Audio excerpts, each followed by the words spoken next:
కడుపు నిండా తిండి, కంటి నిండా నిద్ర, అంతకు మించిన సుఖమయ జీవితం ఏముంటుంది? కానీ నేటి ఆధునిక కాలంలో నీళ్ల కొరతల ఇవాళ మనలో చాలా మందికి నిద్ర కొరతగా మారుతుంది.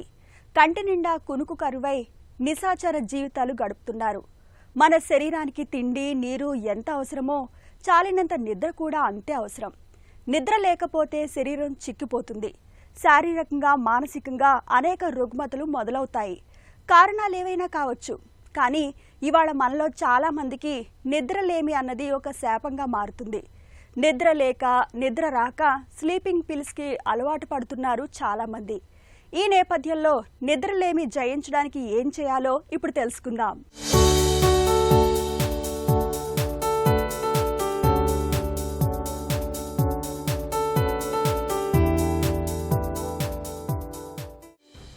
నిద్ర అన్నది మనిషికి అతి ముఖ్యమైన జీవ ప్రక్రియ. దాదాపు మన జీవితంలో 1/3 భాగం నిద్రలోనే గడిచిపోతుంది. అమ్మ పొత్తిళ్లలో పసిబిడ్డగా 16 నుంచి 20 గంటల పాటు నిద్రించే మనం జీవిత చరమాంకంలో పండుటాకుగా 4-5 గంటల నిద్రతో సరిపెడుతూ ఉంటాం. శరీరం తిరిగి పునరుత్తేజం పొంది మన అవయవాలు, మెదడు చక్కగా పనిచేయటానికి తగినంత నిద్ర అవసరం. సాధారణంగా మనకు రోజుకు 6 నుంచి 8 గంటల నిద్ర కావాలి.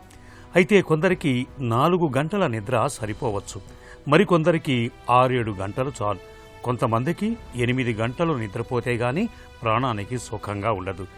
నిద్ర అవసరం అనేది మనిషికి మారుతూ ఉంటుంది. నిద్ర తగ్గితే, చాలినంత నిద్ర లేకపోతే దాని తాలూకు ప్రభావం మన శరీరంపై తక్షణమే కనిపిస్తుంది. అయితే కారణాలు ఏవైనా కావచ్చు. ఇవాళ మనలో చాలామందికి చాలినంత నిద్ర ఉండటం లేదన్నది చేదు నిజం. ప్రత్యేకించి పండు వయసులో నిద్రలేమి అన్నది చాలామందికి ఇవాళ శాపంగా పరిణమిస్తోంది.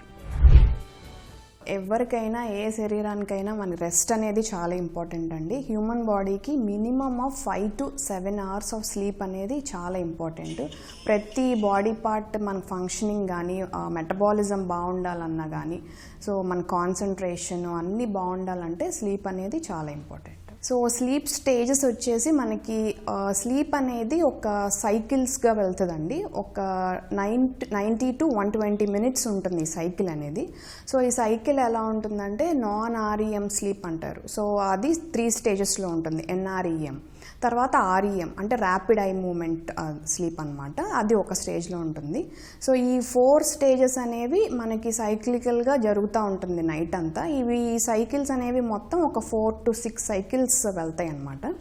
సో ఎక్కువగా మనకి టైం స్పెండ్ చేసేది స్టేజ్ 1లో వచ్చేసరికి జస్ట్ మన బాడీ ప్రిపేర్ అవుతూ ఉంటుంది స్లీప్ కోసం. అంటే మజిల్స్ అన్నీ స్లో డౌన్ అవ్వటము, హార్ట్ రేట్ స్లో అవ్వటం, బాడీ ప్రిపేర్ అవుతుంది. స్టేజ్ 2లో మనం యాక్చువల్ స్లీప్లో ఉంటాము. It will be the longest stage అనమాట. స్టేజ్ 3 వచ్చేసరికి మళ్ళీ వేకనింగ్లోకి వస్తూ ఉంటాము.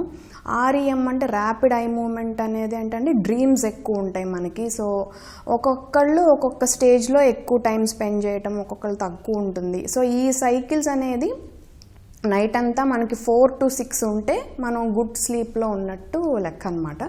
సో అది కూడా ఏజ్ బట్టి ఉంటుంది. చిన్నపిల్లలకి ఒక స్టేజ్ ఎక్కువ ఉండొచ్చు, పెద్దవాళ్ళకి ఒకటి తగ్గిపోవచ్చు. సో ఇవన్నీ కూడా కారణాలు మనకి స్లీప్ డిస్టర్బెన్సెస్ గురించి. నిద్ర అనేది మనందరిలోనూ ఒకే రకంగా ఉండదు. నిద్ర అవసరం వ్యక్తికి మారొచ్చు. అలాగే ప్రతిరోజు ఒకే విధంగా నిద్ర పట్టాలని లేదు. కొన్ని రోజులు బాగా నిద్ర పట్టొచ్చు, మరికొన్ని రోజులు పరిసరాలు, పరిస్థితులు, ఆలోచనల కారణంగా సరిగా పట్టకపోవచ్చు. అయితే 1-2 రోజులు నిద్ర తగ్గినంత మాత్రాన పెద్ద సమస్యగా భావించాల్సిన పని లేదు. కనీసం వారంలో 4-5 రోజులు సరిగా నిద్ర పట్టకుండా గడుపుతుంటేనే సమస్యగా భావించాలి. నిద్ర పట్టకపోవటానికి గజిబిజి జీవనశైలి, గాడి తప్పిన ఆహారపు అలవాట్లు, శృతిమించిన దురలవాట్లు, తలకు మించిన ఒత్తిళ్లు, ఆందోళనలు, ఇలా చాలా కారణాలే కనిపిస్తాయి. నిద్ర చాలనప్పుడు, నిద్ర పట్టనప్పుడు చాలామంది నిద్ర మాత్రలకు అలవాటు పడుతున్నారు. చివరకు నిద్రలేమి కారణంగా చిరాకు, కోపం, డిప్రెషన్ వంటి మానసిక రుగ్మతలతో పాటు రక్తపోటు, షుగర్, స్థూలకాయం వంటి శారీరక సమస్యల్ని కొని తెచ్చుకుంటున్నారు. సో మెయిన్గా ఇక్కడ చూసుకున్నట్లయితే కారణాలు రకరకాలుగా ఉంటాయండి. మెడికల్ కారణాలు ఉంటాయి, కొన్ని సైకియాట్రిక్ కారణాలు ఉంటాయి. సో మెడికల్గా చూసుకుంటే కనుక ఒబేసిటీ, స్థూలకాయం ఉన్న వాళ్ళకి ఏంటంటే ఊపిరి తీసుకోవటం, నిద్రపోయినప్పుడు ఇబ్బందిగా ఉండి స్నోరింగ్ వస్తుంది, గురక వస్తుంది. సో దాన్ని స్లీప్ యాప్నియా అంటారు. కొంతమందికి డిప్రెషన్, యాంగ్జైటీ, సో వీటి వల్ల కొంత స్లీప్ డిస్టర్బెన్సెస్ అనేది ఉంటాయి. కొంతమందికి కొన్ని న్యూరలాజికల్ ప్రాబ్లమ్స్ ఉంటాయి, లైక్ పార్కిన్సన్స్ అలాంటివి. సో వాళ్ళల్లో కూడా మనకి స్లీప్ డిజార్డర్స్ ఉంటాయి. ఇవి కాకుండా మనకి మెయిన్ ప్రాబ్లం ఏంటంటే స్ట్రెస్ అండి. సో ఇంకొక మేజర్ ప్రాబ్లం ఏంటంటే స్క్రీన్ టైం. సో మనం పడుకునే ముందు ఈ స్క్రీన్ టైం మనకి ఎక్కువగా చూడటం వల్ల, ఈ స్క్రీన్ అనేది ఎక్కువ అవర్స్ మనం స్పెండ్ చేయటం వల్ల ఆటోమేటిక్గా మనకి స్లీప్ అనేది తగ్గిపోతుంది. సో స్లీప్ డిస్టర్బెన్సెస్ వల్ల మనకి చాలా కాంప్లికేషన్స్ చూస్తామండి. మెయిన్గా మనకి ముందు రోజు నైట్ నిద్ర లేకపోతే నెక్స్ట్ రోజు ఆటోమేటిక్గా మనకి కాన్సన్ట్రేషన్ ఉండదు, ఏ పని మీద సరైన డెసిషన్ మేకింగ్ ఉండదు, కాన్సన్ట్రేషన్ సరిగ్గా ఉండదు, ఫెటిగ్ అంటే చాలా నీరసంగా ఉన్నట్టు ఉంటుంది, బాడీ పెయిన్స్ ఉంటాయి. సో ఇవి కాకుండా మనకి మెడికల్గా చూసుకుంటే హార్ట్ మీద, లంగ్స్ మీద చాలా ఎఫెక్ట్ పడుతూ ఉంటుంది. అలాగే మెటబాలిక్గా కూడా మనకి స్లీప్ సరిగా లేకపోవటం వల్ల ఓవర్ ఈటింగ్ చేస్తాము. సో దానివల్ల ఒబేసిటీ వస్తుంది, ఇంకా డయాబెటీస్ వచ్చే ఛాన్సెస్ కూడా చాలా ఎక్కువగా ఉంటాయి. మనకి అల్టిమేట్గా హార్ట్ ప్రాబ్లమ్స్ అనేవి చాలా కామన్గా చూస్తాం. నిద్ర చాలటం లేదు, సరిపోవటం లేదంటే దానికి కారణాన్ని అన్వేషించటం చాలా అవసరం. ఒకవేళ మానసిక ఒత్తిడి కారణమవుతుంటే జీవనశైలిలో మార్పులతోనే దాన్ని సరిచేసుకోవటం ఉత్తమం. చక్కటి నిద్రా పద్ధతులు పాటించి అవి ఫలితం ఇవ్వకపోతేనే చికిత్స, మాత్రల వైపు వెళ్లాల్సి ఉంటుంది. నిద్రలేమి అనేది కొందరిలో 2-3 వారాల తర్వాత దానంతట అదే సర్దుకుంటుంది. కాబట్టి వెంటనే మందులు వాడకపోవటం మంచిది. మనసుని ఇతర కార్యక్రమాలపై మళ్లించటం, నడక, వ్యాయామం వంటి వాటి వల్ల తిరిగి మామూలు స్థితికి వచ్చే అవకాశం ఉంటుంది. నిద్ర పట్టేందుకు ఇచ్చే మందుల్లో బెంజోడైజెపిన్, నాన్ బెంజోడైజెపిన్ అని 2 రకాల మందులు బాగా ఉపయోగపడతాయి. కేవలం చివరి మార్గంగానే వీటిని వాడాలి. ముందు 2 నుంచి 6 వారాల పాటు ఇచ్చి పరిశీలిస్తారు. నిద్ర సరిగా పడుతున్నట్లయితే క్రమంగా మందుల మోతాదును తగ్గించుకుంటూ వస్తారు. మెడికల్ మేనేజ్మెంట్కి వెళ్లే ముందు మనం కొన్ని చిన్న చిన్న చిట్కాలు పాటించి స్లీప్ సైకిల్ని మనం ఇంప్రూవ్ చేసుకోవచ్చండి. సో ఒకటి ఏంటంటే మన బాడీకి ఒక సర్కేడియన్ రిథమ్ అనేది ఉంటుంది. సో లైట్ ఎక్కువగా ఉన్నప్పుడు మన అవేకంగా ఉండటము, నైట్ చీకటి పడిపోయినప్పుడు డార్క్గా ఉన్నప్పుడు స్లీప్ రావాలని అనుకోవటం, అది సర్కేడియన్ రిథమ్ అన్నమాట.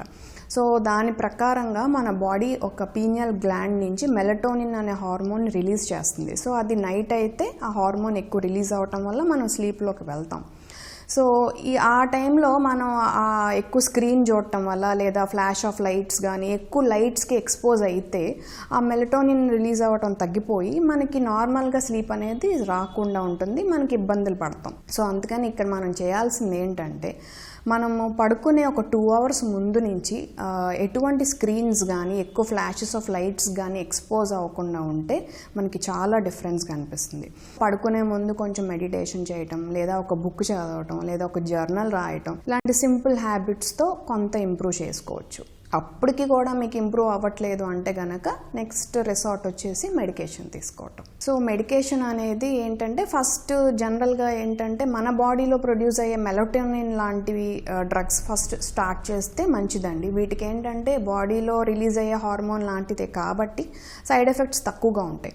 లేదు మెడికల్ ప్రాబ్లమ్స్ ఉన్న వాళ్ళు, లేదా ఇప్పుడు ఒబేసిటీ కానీ ఇలాంటి ప్రాబ్లమ్స్, స్లీప్ యాప్నియా, స్నోరింగ్, ఈ ప్రాబ్లమ్స్ ఉన్న వాళ్ళు ఏంటంటే స్లీప్ స్టడీ ఒకటి చేయించుకోవాల్సి వస్తుంది. ఆ స్లీప్ స్టడీ చేయించుకుని మనకున్న సమస్యని బట్టి ఫస్ట్ ఆ రూట్ కాజ్ ఏంటో అనేది మనం తెలుసుకోవాలండి. ఇప్పుడు ఒబేసిటీ మీ రూట్ కాజ్ అయితే ఫస్ట్ దాని మీద మీరు వర్క్ చేయాలి. సో ఎవ్రీడే ఒక 45 minutes ఆఫ్ వాకింగ్ కానీ, yoga, pranayama, any form of exercise చేయటం, కొంచెం వెయిట్ లాస్ అవ్వటం, మన డైట్ కూడా ఫుల్ స్టమక్తో పడుకోకుండా ఒక 2 hours ముందే మనం డైట్ తీసుకొని పడుకోవటం కానీ, ఇట్లాంటి చిన్న చిన్నవి పాటించవచ్చు. నెక్స్ట్ మెడికేషన్స్, సో మెలటోనిన్ కానీ, సో నెక్స్ట్ ఏంటంటే యాంటీ డిప్రెసెంట్స్ కానీ, బెంజోడైజెపిన్స్ అంటారు, సో స్లీపింగ్ పిల్స్ అనుకోవచ్చు. సో ఇవి కూడా డాక్టర్ ప్రిస్క్రైబ్ చేసి సరైన డోస్ అనేది చాలా ఇంపార్టెంట్ అండి. లో డోస్తో స్టార్ట్ చేసుకొని స్లోగా డోస్ ఇంక్రీజ్ చేసుకోవాలి. ఒక్కసారి హై డోసింగ్తో మీరు స్టార్ట్ చేయొద్దు. కంటి నిండా కమ్మగా నిద్ర పట్టేందుకు జీవనశైలి అలవాట్ల విషయంలో కొన్ని ప్రత్యేక జాగ్రత్తలు తీసుకోవాలి. రోజు ఒకే సమయానికి పడుకోవాలి.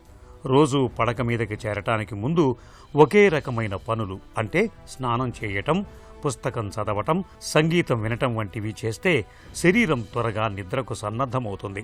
కడుపు నిండుగా తిన్నప్పుడు, ఆకలిగా ఉన్నప్పుడు వెంటనే నిద్రకు ఉపక్రమించకూడదు. రాత్రిపూట నిద్రపోవటానికి ముందుగా కాఫీ, టీలు, పొగ, మద్యం వంటి వాటికి దూరంగా ఉండాలి.